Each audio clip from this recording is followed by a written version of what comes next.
My dear friends and professionalist, I am Uday Singh advocate speaking. ಇವತ್ತು ನಾನು ಇನ್ನೊಂದು ವಿಷಯವನ್ನು ತೆಗೆದುಕೊಂಡು ನಿಮ್ಮ ಮುಂದೆ ಬಂದಿದ್ದೀನಿ.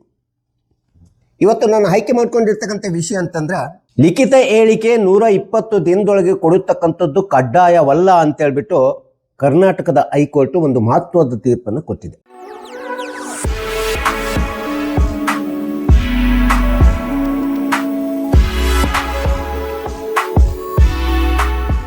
ಸೊ ಈ ಒಂದು ತೀರ್ಪಿನ ಬಗ್ಗೆ ಈ ವಿಡಿಯೋ ಮೂಲಕ ನಾವು ತಿಳ್ಕೊಳ್ಳಿಕ್ಕೆ ಪ್ರಯತ್ನ ಮಾಡೋಣ. 2024ರಲ್ಲಿ ಸಿವಿಲ್ ಪ್ರಾಕ್ಟೀಸ್ ರೂಲ್ಸ್ ನ ಸೆಕ್ಷನ್ 4ಕ್ಕೆ ಕರ್ನಾಟಕ ಸರ್ಕಾರ ತಿದ್ದುಪಡಿ ತಂದ್ಬಿಟ್ಟು ಯಾವುದೇ ಒಂದು ಸಿವಿಲ್ ದಾವೆಯನ್ನ ವಾದಿ ನ್ಯಾಯಾಲಯದಲ್ಲಿ ಹಾಕಿದಂತ ಸಂದರ್ಭದಲ್ಲಿ ಪ್ರತಿವಾದಿಯಾದಂಥವರು 30 ಅಥವಾ 90 ದಿನಗಳವರೆಗೆ, ಇನ್ನೂ ಹೆಚ್ಚು ಅಂದ್ರೆ 120 ದಿನಗಳವರೆಗೆ ರಿಟರ್ನ್ ಸ್ಟೇಟ್ಮೆಂಟ್ ಅನ್ನು ಅಥವಾ ಲಿಖಿತ ಹೇಳಿಕೆಯನ್ನು ಕೊಡತಕ್ಕಂಥದ್ದು ಕಡ್ಡಾಯ ಅಂತೇಳಿ ತಿದ್ದುಪಡಿ ಮಾಡಲಾಗಿದೆ. ಸೊ ಇಂಥ ಒಂದು ಸಿವಿಲ್ ಪ್ರಾಕ್ಟೀಸ್ ರೂಲ್ಸ್ಗೆ ತಂದಿರ್ತಕ್ಕಂಥ ತಿದ್ದುಪಡಿಯ ಪ್ರಶ್ನಿಸಿಬಿಟ್ಟು ಕರ್ನಾಟಕ ಸ್ಟೇಟ್ ಬಾರ್ ಕೌನ್ಸಿಲ್ ವಕೀಲರು ಕರ್ನಾಟಕ ಸರ್ಕಾರದ ವಿರುದ್ಧ ರಿಟ್ ಪಿಟಿಷನ್ ಅನ್ನು ಹಾಕ್ಬಿಟ್ಟು ಅಂತ ಒಂದು ಕಾಲಮಿತಿ ಒಳಗಡೆ ಲಿಖಿತ ಹೇಳಿಕೆಯನ್ನು ಕೊಡತಕ್ಕಂಥದ್ದು ಕಡ್ಡಾಯ ಎಂಬತಕ್ಕಂಥದ್ದಕ್ಕೆ ಸ್ಟೇ ಆರ್ಡರ್ ಅನ್ನ ತರಲಾಗಿತ್ತು. ಸೊ ಈ ರೀತಿ ಒಂದು ಲಿಖಿತ ಹೇಳಿಕೆ 120 ದಿನದೊಳಗಡೆ ಕಡ್ಡಾಯ ಕೊಡಬೇಕೆಂಬತಕ್ಕಂಥ ಒಂದು ಏನು ಮೊಕದ್ದಮೆ ದಾವೆ ಪ್ರಕರಣ ಹೈಕೋರ್ಟಿನಲ್ಲಿ, ಕರ್ನಾಟಕದ ಹೈಕೋರ್ಟಿನಲ್ಲಿ ನಡೀತಾ ಇತ್ತು. ಸೊ ಈ ದಾವೆಗೆ 28/7/2026 ಕರ್ನಾಟಕದ ಹೈಕೋರ್ಟ್ ಸುಪ್ರೀಂ ಕೋರ್ಟಿನ ಸ್ಥಾಪಿತ ತೀರ್ಪುಗಳ ಪ್ರಕಾರ ನಾನ್ ಕಮರ್ಷಿಯಲ್ ಸೂಟ್, ಸಿವಿಲ್ ಸೂಟ್ ಒಳಗಡೆ 120 ದಿನಗಳ ಒಳಗೆ ಡಿಫೆಂಡೆಂಟ್ಸು ಅಥವಾ ಪ್ರತಿವಾದಿಗಳು ತಮ್ಮದೇ ಆಗಿರ್ತಕ್ಕಂಥ ಲಿಖಿತ ಹೇಳಿಕೆಯನ್ನು ಕೊಡತಕ್ಕಂಥದ್ದು it is not a mandatory, ಇದು ಕಡ್ಡಾಯವಲ್ಲ, it is only for the directory ಅಂತೇಳಿ ಹೇಳಿದ್ದಾರೆ. ಇದು ನಿರ್ದೇಶನಾತ್ಮಕ ಅಷ್ಟೇ ಅಂತೇಳಿ ಹೇಳಿರ್ತಕ್ಕಂಥದ್ದನ್ನ ನಾವಿಲ್ಲಿ ನೋಡ್ತಾ ಇದ್ವಿ ಕರ್ನಾಟಕದ ಹೈಕೋರ್ಟ್. ಸೊ ಈ ಒಂದು ತೀರ್ಪಿನ ಪ್ರಮುಖ ತತ್ವಗಳು ಏನಿದ್ದಾವೆ ಎಂಬತಕ್ಕಂಥದ್ದನ್ನ ನಾವು ಒಂದೊಂದಾಗಿ ನೋಡ್ತಾ ಹೋದ್ರೆ, ಮೊಟ್ಟ ಮೊದಲನೇದಾಗಿ writ petition number 12037/2021/2026 Devaraj versus ಸಣ್ಣ ಸ್ವಾಮಿ ಎಂಬತಕ್ಕಂಥ ಪ್ರಕರಣದಲ್ಲಿ ಇಂಥದ್ದೊಂದು ಮಹತ್ವದ ತೀರ್ಪನ್ನ ಕರ್ನಾಟಕದ ಹೈಕೋರ್ಟ್ ಕೊಟ್ಟಿದೆ. ಇನ್ನು CPC 1908 ಆರ್ಡರ್ 8 ರೂಲ್ 1 ಪ್ರಕಾರ ಯಾವುದೇ ಒಬ್ಬ ಪ್ರತಿವಾದಿ ತನ್ನದೇ ಆದಂತ ಲಿಖಿತ ಹೇಳಿಕೆಯನ್ನು ದಾವೆಯಲ್ಲಿ ಕೊಡಬೇಕಾದ್ರೆ ಕಾಲಮಿತಿ ಕಾಯ್ದೆ ಪ್ರಕಾರ 30 ದಿನ, 90 ದಿನ ಎಂಬತಕ್ಕಂಥದ್ದನ್ನ ವಿಧಿಸಲಾಗಿತ್ತು.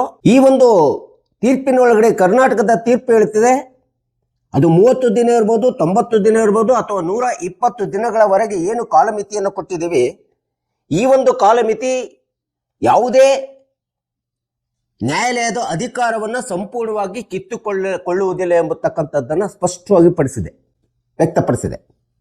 ದಾವೆ ಒಳಗಡೆ ಪ್ರತಿವಾದಿ ತನ್ನದೇ ಆಗಿರ್ತಕ್ಕಂಥ ರಿಟರ್ನ್ ಸ್ಟೇಟ್ಮೆಂಟ್ ಅಥವಾ ಲಿಖಿತ ಹೇಳಿಕೆಯನ್ನ ಸಲ್ಲಿಸಿದಂತ ಸಂದರ್ಭದಲ್ಲಿ ಸೊ ಆ ಒಂದು ಲಿಖಿತ ಹೇಳಿಕೆಯನ್ನು ಪರಿಗಣಿಸತಕ್ಕಂಥದ್ದು ನ್ಯಾಯಾಲಯದ ವಿವೇಚನಾ ಅಧಿಕಾರ. ಲಿಖಿತ ಹೇಳಿಕೆ ಒಂದು ವೇಳೆ ತಡವಾಗಿ ಸಲ್ಲಿಸಿದಂತ ಸಂದರ್ಭದಲ್ಲಿ ಆ ಒಂದು ಐಎ ಮೂಲಕ ಯಾಕೆ ತಡ ಆಗಿದೆ ಎಂಬತಕ್ಕಂಥ ನೈಜ ಕಾರಣವನ್ನ ಪ್ರತಿವಾದಿ ತನ್ನ ಲಿಖಿತ ಹೇಳಿಕೆಯಲ್ಲಿ ಕೊಟ್ಟಂತ ಸಂದರ್ಭದಲ್ಲಿ ಅಂತ ಒಂದು ಲಿಖಿತ ಹೇಳಿಕೆಯನ್ನ ಮಾನ್ಯ ನ್ಯಾಯಾಲಯ ಆ ಒಂದು ಪ್ರತಿವಾದಿ ಅರ್ಜಿಗೆ ದಂಡವನ್ನ ಹಾಕುವುದರದ ಜೊತೆಗೆ ಅಥವಾ ವೆಚ್ಚವನ್ನ ಭರಿಸುವುದರದ ಮೂಲಕ ಅಂತ ಒಂದು ರಿಟರ್ನ್ ಸ್ಟೇಟ್ಮೆಂಟ್ ಲಿಖಿತ ಹೇಳಿಕೆಯನ್ನ ಪರಿಗಣಿಸಬೇಕೆಂಬತಕ್ಕಂಥ ಸ್ಪಷ್ಟ ನಿರ್ದೇಶನವನ್ನ ಹೈಕೋರ್ಟ್ ಹೇಳಿರ್ತಕ್ಕಂಥದ್ದು ನಾವು ನೋಡ್ತಾ ಇದ್ದೀವಿ. ಲಿಖಿತ ಹೇಳಿಕೆ ಎಂಬತಕ್ಕಂಥದ್ದು ಒಂದು ಕಾನೂನಿನ ಪ್ರಕ್ರಿಯಾತ್ಮಕವಾಗಿರ್ತಕ್ಕಂಥ ಅಂಶವಾಗಿದೆ. It is N A procedure ಅಲ್ಲ.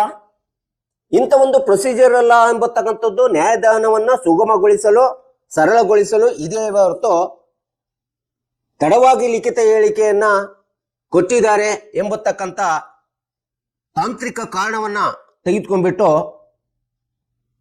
ಪ್ರತಿವಾದಿಯ ಸಮರ್ಥನೀಯವಾದಂತ ತನ್ನ ಮೊಕದ್ದಮೆಯನ್ನ ಸಮರ್ಥಿಸಿಕೊಳ್ಳಿಕ್ಕೆ ಪ್ರತಿವಾದಿಗೆ ಇರತಕ್ಕಂಥ ಹಕ್ಕನ್ನ ಸಂಪೂರ್ಣವಾಗಿ ಕಸಿದುಕೊಳ್ಳಲು ಅಥವಾ ಕಿತ್ತುಕೊಳ್ಳಲು ಸಾಧ್ಯವಿಲ್ಲ ಎಂಬತಕ್ಕಂಥದ್ದನ್ನ ಕರ್ನಾಟಕದ ಹೈಕೋರ್ಟ್ ಈ ಒಂದು ಪ್ರಕರಣದಲ್ಲಿ ಸ್ಪಷ್ಟವಾಗಿರ್ತಕ್ಕಂಥ ಒಂದು ವಿವರಣೆಯನ್ನ ಕೊಟ್ಟಿರ್ತಕ್ಕಂಥದ್ದು ನಾವಿಲ್ಲಿ ನೋಡ್ತಾ ಇದ್ದೀವಿ. ಯಾಕಂದ್ರೆ ಪ್ರತಿವಾದಿ ತನ್ನ ದಾವೆಯನ್ನ ಸಲ್ಲಿಸಿದಂತ ಸಂದರ್ಭದಲ್ಲಿ ಅದಕ್ಕೆ ಬೇಕಾಗಿರ್ತಕ್ಕಂಥ ದಾಖಲೆಗಳನ್ನ ಕ್ರೋಢೀಕರಣ ಮಾಡಬೇಕಾದ್ರೆ ಅದು ವಿಶೇಷವಾಗಿ ಸರ್ಕಾರದ ವ್ಯಾಪ್ತಿ ಒಳಗಡೆ ಸರ್ಕಾರದ ಇಲಾಖೆಗಳ ರೆವಿನ್ಯೂ ಇಲಾಖೆ ಇರ್ಬೋದು, ಇನ್ಯಾವುದೇ ಇಲಾಖೆಗಳಿರ್ಬೋದು, ಈ ವ್ಯಾಪ್ತಿ ಒಳಗಡೆ ಬರತಕ್ಕಂಥ ದಾಖಲೆಗಳನ್ನ ಕ್ರೋಢೀಕರಣ ಮಾಡಬೇಕಾದ್ರೆ ಅಷ್ಟು ಸುಲಭವಲ್ಲ, ಅಷ್ಟು ಸರಳವಲ್ಲ. ಅಂತ ಒಂದು ಸರ್ಕಾರಿ ದಾಖಲೆಗಳು 120 ದಿನ ಅಥವಾ 30 ದಿನ 90 ದಿನ 120 ದಿನದೊಳಗಡೆ ಸಿಗದೇ ಇಲ್ಲ. ಎಷ್ಟೋ ಸಂದರ್ಭದಲ್ಲಿ 6 ತಿಂಗಳು ವರ್ಷಗಟ್ಟಲೆ ದಾಖಲೆಗಳು ನಮಗೆ ಸಿಗದೇ ಇರತಕ್ಕಂಥ ಉದಾಹರಣೆಗಳನ್ನು ನಾವು ನೋಡ್ತಾ ಇದ್ದೀವಿ.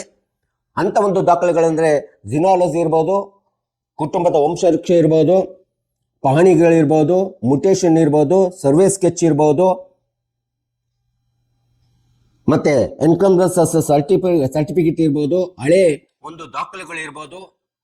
ಸೊ ಈ ರೀತಿ ಸರ್ಕಾರದ ದಾಖಲೆಗಳು ಸಿಗದೇ ಇದ್ದಂತ ಸಂದರ್ಭದಲ್ಲಿ ಪ್ರತಿವಾದಿ ತನ್ನ ಮೊಕದ್ದಮೆ ಒಳಗಡೆ ಲಿಖಿತ ಹೇಳಿಕೆಯನ್ನ ಸಲ್ಲಿಸಲಿಕ್ಕೆ ಸ್ಪಷ್ಟವಾದಂತ ಅವಕಾಶವನ್ನ ನೀಡುತ್ತಕ್ಕಂಥದ್ದು ನ್ಯಾಯಸಮ್ಮತವಾಗಿದೆ. ಇಂಥ ಒಂದು ಹಕ್ಕನ್ನ ಕಿತ್ತುಕೊಳ್ಳಲು ಸಾಧ್ಯವಿಲ್ಲ ಎಂಬತಕ್ಕಂಥದ್ದನ್ನ ಹೈಕೋರ್ಟ್ ಹೇಳ್ತಾ ಇದೆ. ಆದರೆ ಈ 120 ದಿನಗಳ ಕಾಲಮಿತಿ ಕಡ್ಡಾಯ ಎಂಬತಕ್ಕಂಥದ್ದು ಕಮರ್ಷಿಯಲ್ ಸೂಟ್ಗಳಲ್ಲಿ ಮಾತ್ರ ಅನ್ವಯ ಆಗ್ತದೆ. ವಾಣಿಜ್ಯ ದಾವೆಗಳಿಗೆ ಮಾತ್ರ 120 ದಿನದೊಳಗಡೆ ಲಿಖಿತ ಹೇಳಿಕೆ ಕೊಡಬೇಕೆಂಬತಕ್ಕಂಥದ್ದು ಮ್ಯಾಂಡೇಟರಿ ಕಡ್ಡಾಯವಾಗಿದೆ. ಆದರೆ ನಾನ್ ಕಮರ್ಷಿಯಲ್ ಸಿವಿಲ್ ಸೂಟ್ಗಳಲ್ಲಿ 120 ದಿನದೊಳಗಡೆ ಲಿಖಿತ ಹೇಳಿಕೆ ಕೊಡಬೇಕೆಂಬತಕ್ಕಂಥದ್ದು ಇದು ಕಡ್ಡಾಯವಲ್ಲ. It is not a mandatory, it is only for the directory ಅಂತ ಹೇಳ್ಬಿಟ್ಟು, ಇದು ಬರೀ ನಿರ್ದೇಶನಾತ್ಮಕವಾದಂಥ ತತ್ವ ಅಂತ ಹೇಳ್ಬಿಟ್ಟು ಹೈಕೋರ್ಟ್ ತನ್ನ ವಿವರಣೆಯಲ್ಲಿ ಸ್ಪಷ್ಟವಾಗಿ ಈ ತೀರ್ಪನ್ನು ಕೊಟ್ಟಿರ್ತಕ್ಕಂಥದ್ದು ನಾವು ನೋಡ್ತಾ ಇದ್ದೀವಿ. ಸೊ ಇಂಥ ಒಂದು 120 ದಿನದೊಳಗಡೆ ರಿಟರ್ನ್ ಸ್ಟೇಟ್ಮೆಂಟ್ ಸಲ್ಲಿಸಬೇಕು ಎಂಬತಕ್ಕಂಥದ್ದು ಕಾನೂನುಬದ್ಧವಾಗಿ ಕಡ್ಡಾಯವಲ್ಲ ಎಂಬತಕ್ಕಂಥದ್ದನ್ನು ನಾವು ಈ ಒಂದು ತೀರ್ಪಿನಲ್ಲಿ ತಿಳ್ಕೋಬಹುದಾಗಿದೆ.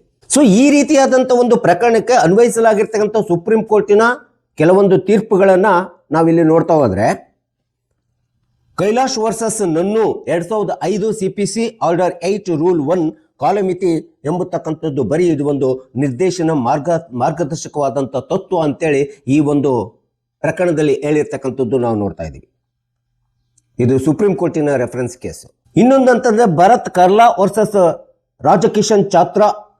ಇಂಥ ಒಂದು ಭರತ್ ಕರ್ಲಾ ಮತ್ತು ವರ್ಸಸ್ ರಾಜಕಿಶನ್ ಚಾತ್ರಾ ಎಂಬತಕ್ಕಂಥ ಒಂದು ಕೇಸ್ ರೆಫರೆನ್ಸ್ ನಲ್ಲಿ ಸಹ ಈ ಒಂದು ರಿಟರ್ನ್ ಸ್ಟೇಟ್ಮೆಂಟ್ ಲಿಖಿತ ಹೇಳಿಕೆ ಕೊಡತಕ್ಕಂಥದ್ದು it is not a mandatory, it is only for the directory ಎಂಬತಕ್ಕಂಥದ್ದು ಸುಪ್ರೀಂ ಕೋರ್ಟಿನ ತೀರ್ಪಿನಲ್ಲಿ ನಾವು ನೋಡ್ತಾ ಇದ್ವಿ. ಅಂತಿಮವಾಗಿ ಹೈಕೋರ್ಟ್ ಹೇಳ್ತಾ ಇದೆ, ಯಾವುದೇ ಒಂದು ಲಿಖಿತ ಹೇಳಿಕೆಯನ್ನ ತಡವಾಗಿ ಸಲ್ಲಿಸಿದಂತ ಸಂದರ್ಭದಲ್ಲಿ ಡಿಫಾಲ್ಟ್ ಆಫ್ ದ ಪ್ರೊಸೀಜರಲ್ ಪ್ರತಿಕ್ರಿಯಾತ್ಮಕ ದೋಷಗಳು, ಕಾನೂನಿನ ಪ್ರತಿಕ್ರಿಯಾತ್ಮಕ ದೋಷಗಳು ಅಂತ ಹೇಳ್ಬಿಟ್ಟು ಪ್ರತಿವಾದಿಯ ಲಿಖಿತ ಹೇಳಿಕೆಯ ಹಕ್ಕನ್ನ ಕಸಿದುಕೊಳ್ಳಲು ಸಾಧ್ಯವಿಲ್ಲ, ಅಥವಾ ಅಂತ ಒಂದು ಲಿಖಿತ ಹೇಳಿಕೆಯನ್ನು ರದ್ದುಗೊಳಿಸಲು ಸಾಧ್ಯವಿಲ್ಲ. ಅಂತ ಒಂದು ಲಿಖಿತ ಹೇಳಿಕೆ ತಡವಾಗಿ ಬಂದಿದ್ರೆ ಅದಕ್ಕೆ ದಂಡವನ್ನ ಅಥವಾ ಕಾಸ್ಟ್ ಅನ್ನ ಅಥವಾ ವೆಚ್ಚವನ್ನ ಭರಿಸಿಬಿಟ್ಟು ಆ ಒಂದು ಲಿಖಿತ ಹೇಳಿಕೆಯನ್ನ ಪರಿಗಣಿಸಬೇಕು ಮಾನ್ಯ ನ್ಯಾಯಾಲಯಗಳಂತ ಹೇಳ್ಬಿಟ್ಟು ಹೈಕೋರ್ಟ್ ಸ್ಪಷ್ಟವಾಗಿ ಟ್ರಯಲ್ ಕೋರ್ಟ್ಸ್ಗಳಿಗೆ, ಅಧೀನ ನ್ಯಾಯಾಲಯಗಳಿಗೆ ನಿರ್ದೇಶನ ಕೊಟ್ಟಿರ್ತಕ್ಕಂಥದ್ದು ನಾವಿಲ್ಲಿ ಕಾಣ್ತಾ ಇದ್ದೀವಿ. ಆದ್ರೆ ಒಂದು ಅಂಶವನ್ನ ಹೇಳಿದೆ, ಯಾವುದೇ ಒಬ್ಬ ಪ್ರತಿವಾದಿ ತನ್ನ ಲಿಖಿತ ಹೇಳಿಕೆಯನ್ನ 120 ದಿನಗಳ ಮೀರಿ ನಂತರದಲ್ಲಿ ಸಲ್ಲಿಸಬೇಕಾದ್ರೆ ಅದನ್ನು ಬರೀ ಬಾಯಿ ಮಾತಲ್ಲಿ ಹೇಳಿ ಸಲ್ಲಿಸಲಿಕ್ಕೆ ಸಾಧ್ಯ ಆಗೋದಿಲ್ಲ. ಅದಕ್ಕೆ ಬೇಕಾಗಿರ್ತಕ್ಕಂಥ WS ಅನ್ನ ಫೈಲ್ ಮಾಡಬೇಕಾದ್ರೆ ಅದಕ್ಕೆ ಹಾಕೋಬೇಕು.